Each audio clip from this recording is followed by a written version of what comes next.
नमस्कार दोस्तों। आज की कहानी है एक औरत की कहानी कि एक औरत पर अगर मुसीबत आती है तो चारों तरफ से आती है।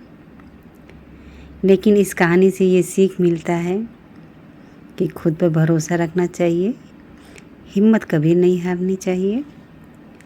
ये कहानी है मीना नाम की एक महिला की, जो अपने पति रमेश के साथ और उनके 8 वर्ष के बेटे के साथ एक गांव में रहती थी और खेती मजदूरी करके अपना गुजारा कर रही थी। पति पत्नी दोनों खेती मजदूरी करते थे और अपना गुजारा लोग कर रहे थे। लेकिन किस्मत को शायद कुछ और ही मंजूर था। एक दिन रमेश की ट्रैक्टर से गिरने से मौत हो जाती है। पूरे गांव में मातम छा जाता है। मीना की तो जैसे ही दुनिया ही उजड़ जाती है। गांव वालों ने मुंह फेर लिया, ससुराल से निकाल दिया गया, मायके में जगह नहीं थी।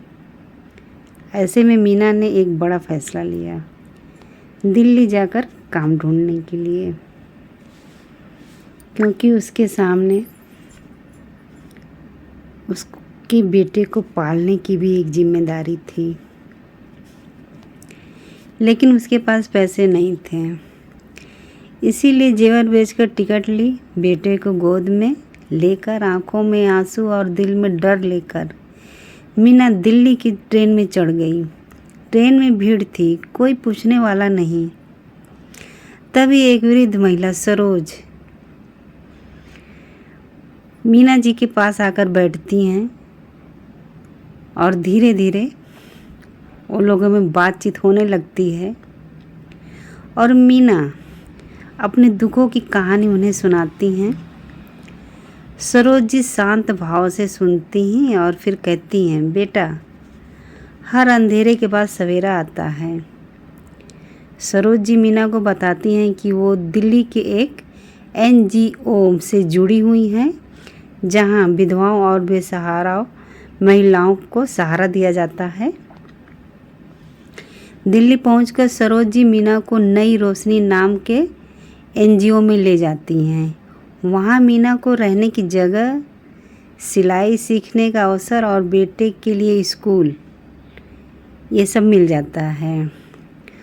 और धीरे धीरे मीना खुद पर भरोसा करना सीखती है।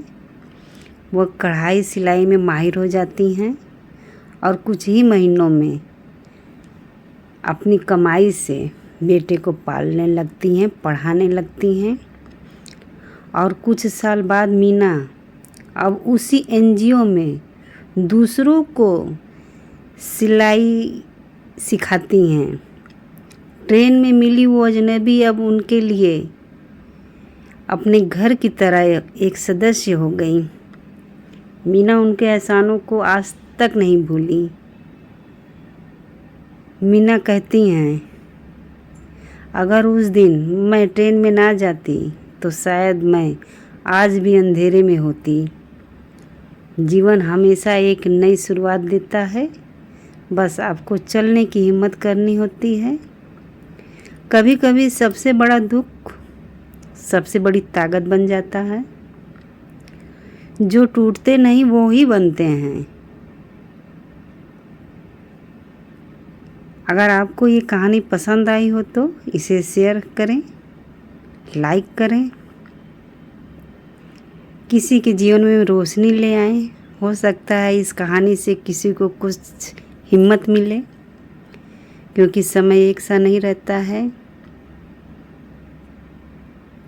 तो इसलिए इस कहानी को शेयर कीजिए और आप लोगों को पसंद आया हो